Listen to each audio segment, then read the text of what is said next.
I never imagined my own son would lock me out of the house I built with his father, while his wife smirked and her parents unpacked in my bedroom. I stood frozen on my own porch in Rosewood, Oregon, clutching my suitcase, my heart shattered into a million pieces as my son, Daniel, locked me out of the home I built with his father. His wife Claire sneered through the glass. "Get out, Eleanor. This is ours now." 40 years of love, sweat, and memories stolen by my own flesh and blood. The pain cut so deep I could barely breathe. But I swear, they'll regret the day they betrayed me. I came back with a sheriff, and justice will burn. My heart was still pounding as I stood on that porch in Rosewood, Oregon, the sting of Claire's words. "This is our home now, Eleanor," cutting deeper than any knife. This wasn't just a house. It was my life. 40 years ago, my husband Robert and I bought this 2-story craftsman with every penny we had. We sanded the oak floors by hand, hung Christmas lights on the porch, and watched our son, Daniel, take his first wobbly steps in the living room.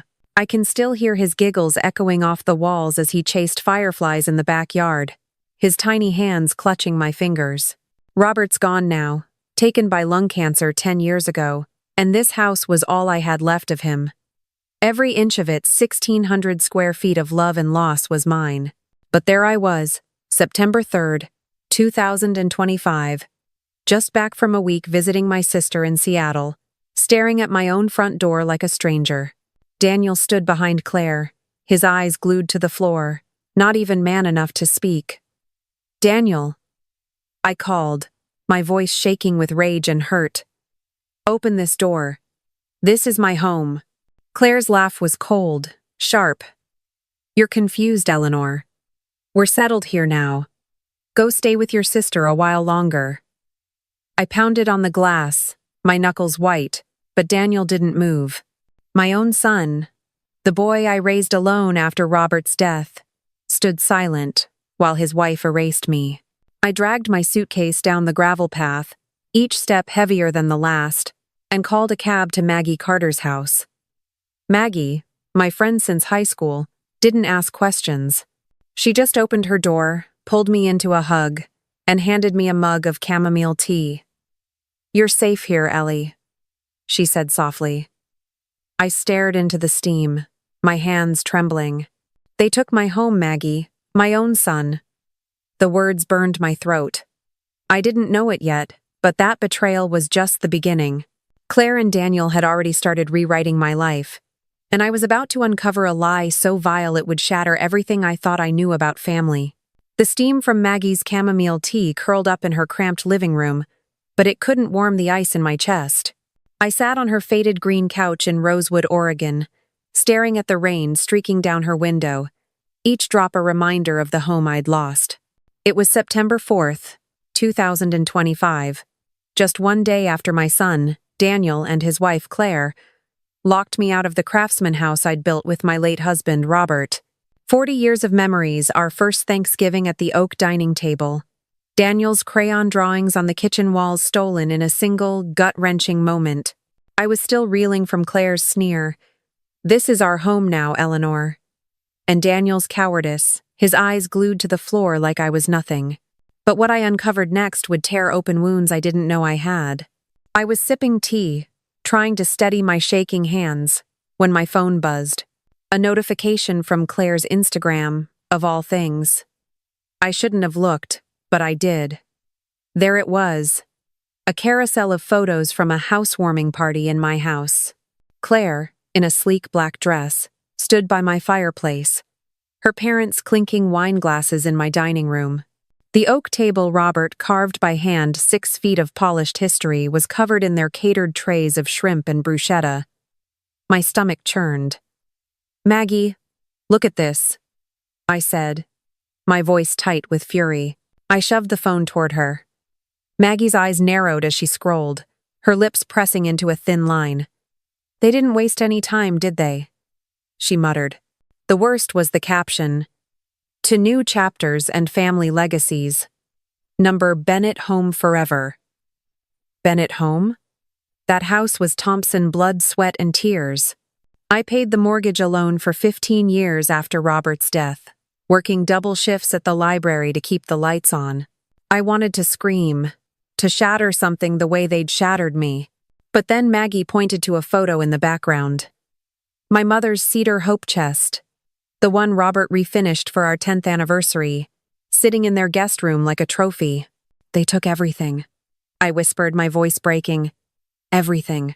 I called my neighbor, Susan, who lived 3 houses down on Maple Street. Her voice was hesitant when she answered. Ellie, I thought you moved out willingly, she said. Claire told the neighborhood watch you were struggling, mentally. Said Daniel was protecting you by taking over the house. My blood ran cold. Struggling? Mentally? I'm 68, not senile. I've managed my bills, driven my old Subaru to doctor's appointments, and read every James Patterson novel in the Rosewood Library. But Claire had spread lies, painting me as a frail old woman to justify their theft. Susan, I said, my voice shaking with rage. Did you see them move in? She paused. Claire's parents arrived the next morning, Ellie. They brought a U-Haul, boxes, the works. I saw Daniel carrying your old photo albums to the curb. Photo albums. The ones with pictures of Daniel's first birthday, Robert and me at the Oregon coast, our family camping trips in the Cascades. Thrown out like trash. I hung up, my hands trembling so badly I dropped the phone. Maggie grabbed my arm. Ellie, this isn't just cruel, it's illegal. We need to check your property records. Her voice was steady, but her eyes burned with the same anger I felt. We drove to the county clerk's office that afternoon, my heart pounding like a war drum. The clerk, a young woman with a tight bun, typed my address 1420 Maple Street into her system. Her face froze. Mrs. Thompson, she said slowly. The deed was transferred to Daniel and Claire Bennett on August 28th. Your signatures on the paperwork. My signature? I hadn't signed a thing. I demanded to see the document. There it was, in black and white. Eleanor Thompson, scrawled in a shaky hand that wasn't mine. The notary stamp looked off too, like something printed from a cheap inkjet. This is fraud, I said, my voice rising, sharp enough to turn heads in the quiet office. I never agreed to this. The clerk's eyes softened, but she couldn't help. You'll need a lawyer, ma'am. I stumbled out into the Oregon drizzle, my world spinning. Daniel, my own son, had forged my name. Claire had orchestrated it all, moving her parents into my home, spreading lies to erase me. Maggie squeezed my shoulder as we stood by her car. We're not done, Ellie, she said, her voice like steel. This is your house, your life. We'll fight. I nodded, but inside, I was drowning in rage and grief. They hadn't just taken my home, they'd stolen my identity, my history, my trust. As we drove back to Maggie's, I stared at the rain-slicked streets of Rosewood, my resolve hardening. Claire and Daniel thought they could bury me. They were about to learn how wrong they were. The rain hadn't stopped pounding Rosewood, Oregon, as I sat in Maggie Carter's dimly lit living room, the weight of betrayal crushing me like a 10-ton stone. It was September 5th, 2025, barely 2 days since my son, Daniel, and his wife, Claire, locked me out of my own craftsman home on Maple Street, a home I'd built with my late husband, Robert, over 40 years ago. The discovery of their fraud at the county clerk's office still burned in my chest. My signature forged, my deeds stolen. Claire's parents sipping wine in my dining room while she spread lies about my mental state. I thought that was the worst of it, but the universe had one more knife to twist, and it cut deeper than I could have imagined. My phone buzzed on Maggie's coffee table, the screen lighting up with Daniel's name. My heart lurched. For a fleeting second, I hoped he'd call to apologize, to beg for forgiveness, to be the boy who once clung to me during thunderstorms. I answered, my voice hoarse. Daniel, what do you want? His tone was shaky, rehearsed. Mom, I'm sorry about the other day. Things got out of hand. Can we talk? In person? I gripped the phone, anger and hope warring inside me. Fine, I said. I'll come to the house. Maggie shot me a warning look, but I was already grabbing my coat. I needed to see his face, to hear him explain why he'd betrayed me. The 3-mile drive to Maple Street felt like an eternity, the windshield wipers slapping rhythmically against the Oregon drizzle. When I pulled up, Daniel stood on the porch, hands stuffed in his pockets, looking more like a guilty teenager than a 40-year-old man. Claire was there too, leaning against the doorframe, her arms crossed, eyes cold as the September rain.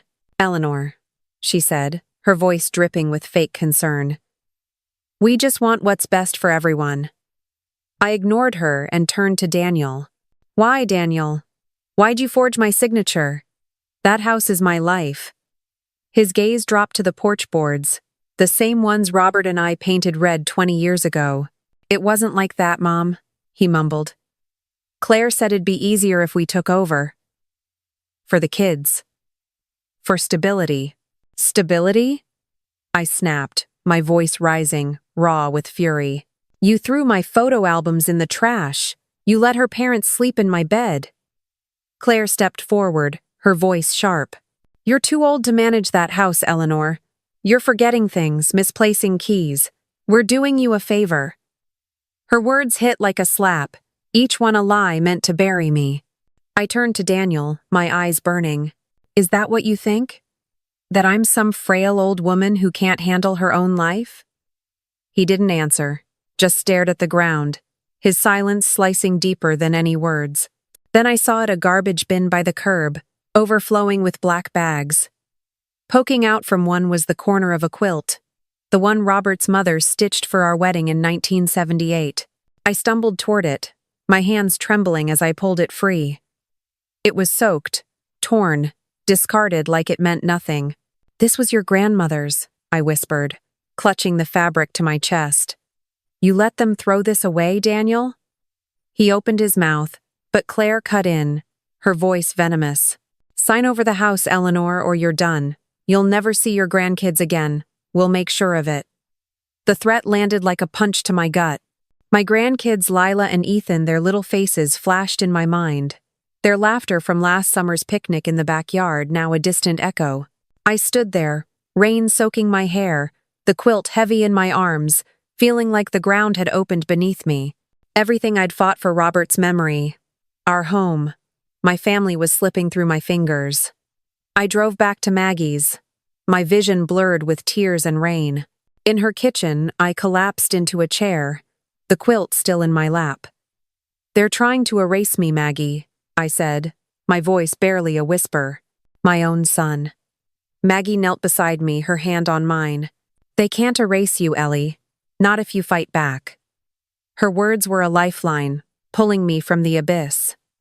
I looked up, my grief hardening into something new resolve. Claire thought she could break me. Daniel thought his silence would keep me small. They were wrong. I was done crying. It was time to take back what was mine.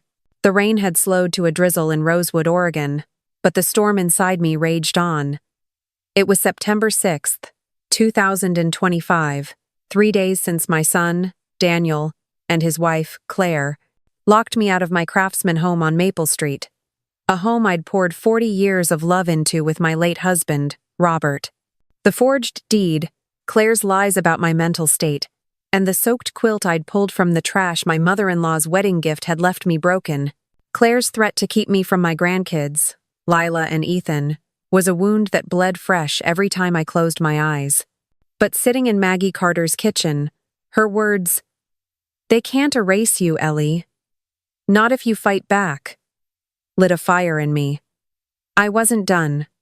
I was Eleanor Thompson, and I was ready to reclaim my life. Maggie, my high school friend and retired lawyer, didn't waste a second. She pulled out her laptop, her fingers flying across the keys as she dug into county records. "This deed transfer is a house of cards," she said, her voice sharp with conviction. "The notary stamp's a fake, and that signature? It's not even close to yours." She showed me the document on her screen, the sloppy scrawl of Eleanor Thompson mocking me. "We're building a case, Ellie. Fraud like this doesn't hold up." I nodded, my jaw tight. What do I need to do? Maggie's eyes met mine, steady as stone. Prove you're you. Every receipt, every bill, every piece of paper that shows you're sharp as a tack. I spent that morning digging through a box of documents I'd kept at Maggie's electric bills, grocery receipts, even a speeding ticket I'd paid last month for going 5 miles over on Highway 99. Each one was proof I wasn't the frail old woman Claire painted me as. I drove my Subaru to the Rosewood Public Library, where I'd worked for 20 years, and asked my old colleague, Linda, for records of my volunteer shifts. Ellie, you ran the book club last week, Linda said, handing me a sign. In sheet. No one's sharper than you. Her words were a small balm, but they fueled me. I wasn't invisible. Not yet. At the library, I started showing up to the senior book club, something I'd avoided since Robert's death. I wore my favorite navy cardigan, the one I'd saved for special occasions, and let my gray hair fall loose instead of pinning it back. The other members, retirees like me, welcomed me with warm smiles. One woman, Ruth, leaned over during a discussion of To Kill a Mockingbird and whispered, "You look different, Ellie. Stronger." I smiled, my first real one in days. "I'm remembering who I am," I said. Each conversation, each nod, felt like stitching myself back together.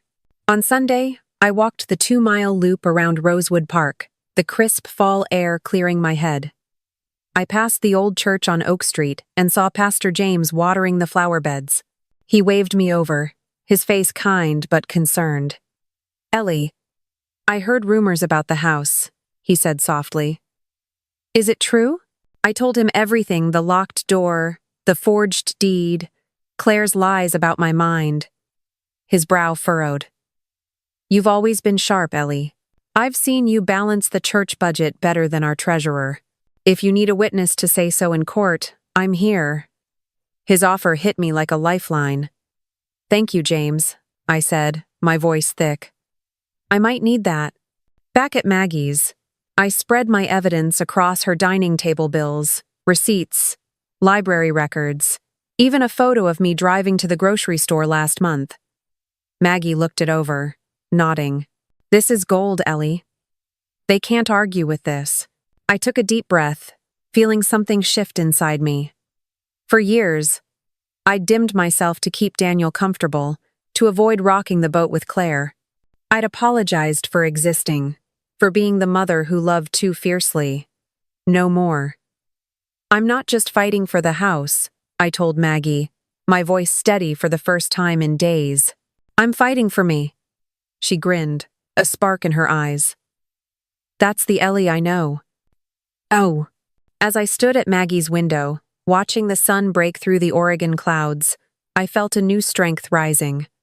Claire and Daniel thought they could erase me, but I was done being small. The evidence was piling up, and Maggie was already drafting a legal plan. I didn't know it yet, but the next step would take me straight into Claire's lies, and I was ready to face her head-on. The Oregon sun was weak on September 7th, 2025, barely breaking through the gray clouds over Rosewood as I walked into the First National Bank, my heart pounding like a hammer against my ribs. I was Eleanor Thompson, 68 years old, and I'd spent the last 4 days clawing my way out of the despair my son, Daniel, and his wife, Claire, had buried me under. They'd locked me out of my craftsman home on Maple Street, forged my signature to steal the deed, and thrown my late husband Robert's memories into the trash. Claire's venomous threat, "Sign over the house, or you'll never see your grandkids again," still echoed in my ears, but I wasn't the broken woman they expected. With Maggie Carter's legal guidance and a stack of evidence proving my competence, I was ready to fight. I'd come to the bank to check the mortgage on my house, expecting a routine visit. What I found instead was a truth so vile it lit a fire in my soul. The bank's lobby smelled of polished wood and stale coffee, the fluorescent lights buzzing faintly overhead. I approached the teller, a young man with a name tag reading Greg, and handed him my ID. "I need the mortgage balance for 1,420 Maple Street," I said, my voice steady despite the storm inside me. Greg typed for a moment, then froze, his eyes darting to his screen. "Mrs. Thompson," he said, his voice cautious. "There's an issue. Someone tried to access your mortgage account yesterday, requesting a cash-out refinance for $50,000. My breath caught. "Who?" I demanded, leaning forward. Greg hesitated, glancing around before lowering his voice. The request came from Claire Bennett. She provided a deed in her and Daniel Thompson's names. My blood turned to ice. Claire hadn't just stolen my home, she was trying to drain its value, to squeeze every penny from the life Robert and I built. "That's impossible," I said, my voice shaking with rage. "That deed is fraudulent. I never signed it." Greg's face paled. "Ma'am, I can't access the account details without authorization. You'll need to speak to our manager." He gestured to a glass-walled office where a woman in a navy blazer sat her day. I marched over, my navy cardigan feeling like armor now, and knocked. The manager, Ellen, invited me in, her smile fading as I explained the forged deed and Claire's lies about my mental state. "Can you check the account activity?" I asked, my fists clenched. Ellen nodded, pulling up the records. Her eyes widened. "Mrs. Thompson, there's an email from Claire Bennett to our loan officer. She claimed you're incapacitated and that Daniel's acting as your guardian." Incapacitated. The word hit like a punch. Worse than the locked door. Worse than the quilt in the trash. Claire wasn't just stealing my home, she was rewriting me as a ghost. A shadow too frail to exist. I demanded to see the email. Ellen hesitated but turned her monitor. There it was, in cold black text. "Eleanor Thompson is unfit to manage her affairs. My husband and I are protecting her interests." Protecting? They were looting my life while I stood 3 miles away, piecing together receipts to prove I wasn't insane. "This is a lie," I said, my voice rising, sharp enough to make Ellen flinch. "I drive, I pay my bills, I ran the library book club last week. I want her stopped now." Ellen nodded, promising to flag the account and escalate the issue to their fraud department. But it wasn't enough. I pulled out my phone and called Claire, my fingers trembling with fury. She answered on the second ring, her voice smug. "Eleanor, what now?" I didn't hold back. "You tried to steal $50,000 from my mortgage, Claire. You called me incapacitated? I'm coming for you." Her laugh was sharp, cutting. "You're delusional, old woman.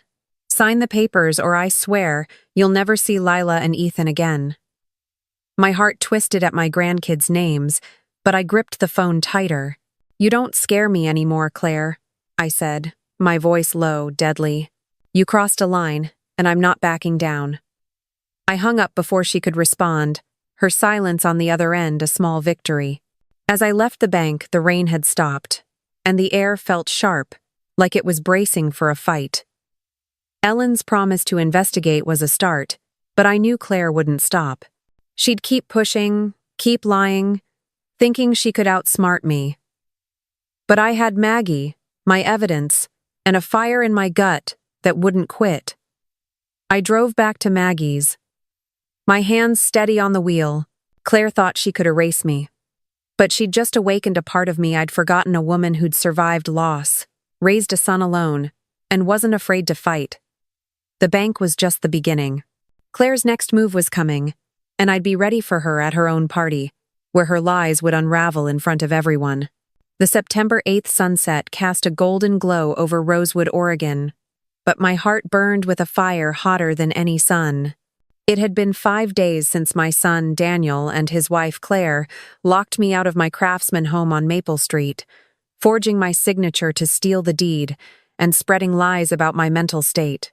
Their betrayal throwing my late husband Robert's quilt into the trash, threatening to keep me from my grandkids Lila and Ethan, and attempting to siphon $50,000 from my mortgage had pushed me to the edge of despair. But with Maggie Carter's legal expertise and my stack of evidence proving my competence, I'd transformed that pain into resolve. Tonight, at Claire's lavish party to celebrate her real estate firm's 5-year anniversary in my house, I was ready to take it all back. Sheriff Tom Bradley and Maggie walked beside me, their steps steady, as we approached 1420 Maple Street, the court order in my hand heavier than 1,000 bricks. The porch was draped in fairy lights, the air thick with laughter and the clink of wine glasses. A banner screamed Bennett Realty. 5 years of excellence, mocking the 40 years Robert and I poured into this home. I wore a charcoal blazer, sharp and unyielding, my gray hair pulled back tight. No more shrinking. Sheriff Tom, in his crisp uniform, carried a folder embossed with the county seal, while Maggie's eyes glinted with the ferocity of a lioness. We stepped through the open gate, the gravel crunching under my boots, and the crowd's chatter faltered as heads turned. I didn't flinch. I scanned for Daniel, finding him by the patio table, laughing with a man in a suit, a glass of Pinot Grigio in his hand. Claire stood nearby, radiant in a gold dress, her smile as fake as the deed she'd forged. Daniel saw me first. His glass froze midair, his face draining of color. "Mom?" he stammered, barely audible over the jazz drifting from the speakers. Claire turned, her eyes narrowing to slits. "What the hell are you doing here, Eleanor?" she snapped, her voice cutting through the murmurs. I stepped forward, my voice calm but cold as steel. "This is my house, Claire, and you're trespassing." I handed Daniel the court order, my hands steady. He stared at it like it might bite, his fingers trembling as he took it. Sheriff Tom stepped up, his voice booming. "By order of the Lane County Court, the deed transfer for 1420 Maple Street was fraudulent. Eleanor Thompson is the sole legal owner. You have 24 hours to vacate." The crowd gasped, glasses clinking as hands froze. Claire's smile twisted into a snarl. "This is nonsense!" she shrieked, lunging toward me. "You're senile! You can't do this!" Sheriff Tom raised a hand, his voice firm. "Step back, ma'am. This is a legal enforcement." Maggie handed a second copy of the order to Claire's parents, who stood by the fireplace, their faces pale. "You're guests in a stolen home," Maggie said, her tone sharp. "Pack your bags." Claire's mother dropped her wine glass, the shatter echoing like a gunshot. Daniel flipped through the order, his lips moving silently as he read. "Fraudulent execution. Forged signatures. This is a mistake," he whispered, his voice cracking. "Mom, please." "Please what, Daniel?" I said, my voice low, every word a blade. "You forged my name. You threw your father's memory in the trash. You let her call me senile." I pointed at Claire, who was shaking now, her gold dress shimmering like a warning. "This house remembers who built it, and it's not you." The guests began to scatter, murmuring excuses, their polished shoes scuffing my oak floors. Claire grabbed the folder from Daniel, tearing at the pages. "This is my house!" she screamed. "My lawyer will bury you!" Sheriff Tom held up another copy, the county seal glinting under the fairy lights. "The court disagrees, ma'am," he said, unflinching. Daniel sank onto a patio chair, his face buried in his hands. Claire turned to him, wild-eyed. "Do something, Daniel. Stop her." But he didn't move, didn't speak. Just sat there, a broken man in a stolen home. I stood tall, the woman they'd tried to erase, my heart pounding with a strange mix of triumph and grief. This wasn't the end, not yet. Claire's lies were unraveling, but the real cost of their betrayal was still to come, and I'd make sure they felt every ounce of it. The fairy lights still flickered on my Rosewood, Oregon porch, but the air was heavy with silence as the last of Claire's party guests fled into the September 8th night. My Craftsman home at 1420 Maple Street stood behind me, its oak floors and familiar walls bearing witness to the wreckage of my son Daniel's betrayal and his wife Claire's greed. 5 days ago, they'd locked me out, forged my signature to steal the deed, and tried to drain $50,000 from my mortgage while calling me senile. Tonight, with Sheriff Tom Bradley and Maggie Carter by my side, I delivered the court order that stripped away their lies. Claire's screams still echoed in my ears. "This is my house. But the truth had spoken louder, etched in the county seal that declared me, Eleanor Thompson, the sole owner. Daniel's crumpled figure on the patio chair, head in hands, was a ghost of the boy I'd raised. The victory was mine, but it tasted bitter, like ashes from a fire I never wanted to start. Sheriff Tom turned to me, his voice low but steady. Mrs. Thompson, we can pursue criminal charges.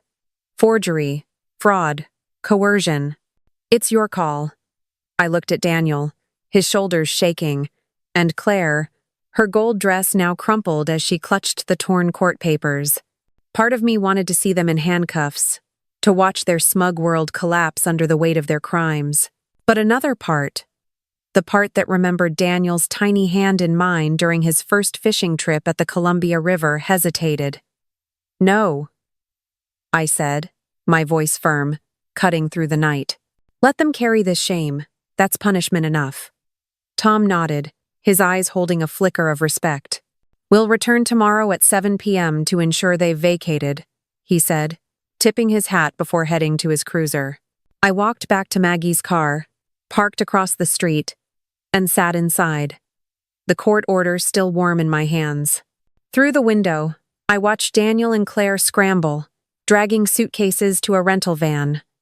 Claire's parents stood by, their faces blank, loading boxes as neighbors peeked from behind curtains. Daniel paused, staring at the cedar hope chest by the curb, the one Robert refinished for our 10th anniversary. He reached out, then stopped, as if touching it would burn him.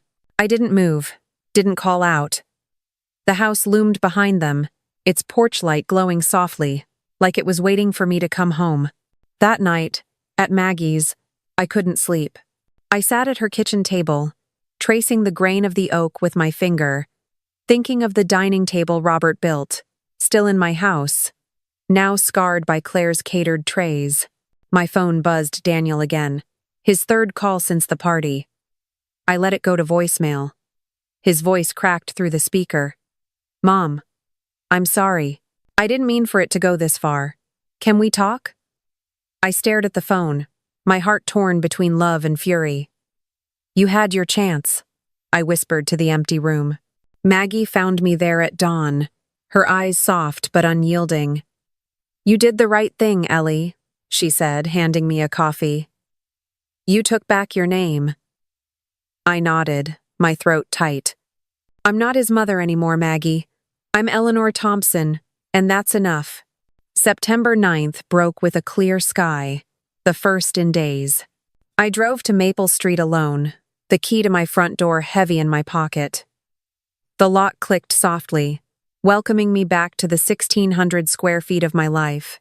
The air smelled of Robert's old cedar cologne, as if the house itself had held its breath for me. I ran my hand over the dining table, feeling every knot and groove. This was home, not just walls, but my truth reclaimed. Claire and Daniel were gone, their lies exposed. But the fight wasn't over. I'd won back my house, but I needed to share what I'd learned, to make sure no one else lost their voice to betrayal. The world needed to hear this story, and I was ready to tell it. The morning light poured through the windows of my craftsman home at 1420 Maple Street, Rosewood, Oregon, on September 9th, 2025. The air was still, carrying the faint scent of cedar from the dining table my late husband, Robert, built 40 years ago. I stood in the kitchen, my fingers tracing the worn grooves of the oak, each one a testament to the life we'd carved together. 5 days ago, my son, Daniel, and his wife, Claire, had locked me out, forged my signature to steal this house, and tried to erase me with lies about my mind. Their betrayal throwing Robert's quilt in the trash, attempting to siphon $50,000 from my mortgage, and threatening to keep me from my grandkids. Lila and Ethan had nearly broken me, but with Maggie Carter's legal prowess, Sheriff Tom Bradley's enforcement, and Pastor James's quiet support, I'd taken back my home. The court order was my shield, my truth etched in ink, but standing here now, I realized this fight was about more than 1,600 square feet.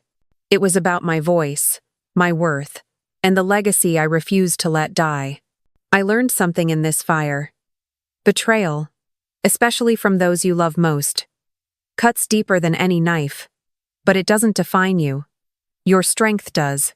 I spent years dimming myself for Daniel, apologizing for my existence to keep peace with Claire. But when they tried to bury me, I found a fire inside a fire that every one of you has, no matter your age. You don't have to be young to fight for what's yours. Whether it's a home, a memory, or your own dignity, stand up. Gather your evidence, find your allies, and speak your truth. For me, it was this house, Robert's memory, and the right to be Eleanor Thompson, not a shadow they could erase. For you, it might be something else. A dream, a boundary, a piece of your heart. Whatever it is, don't let anyone steal it. This story isn't just mine.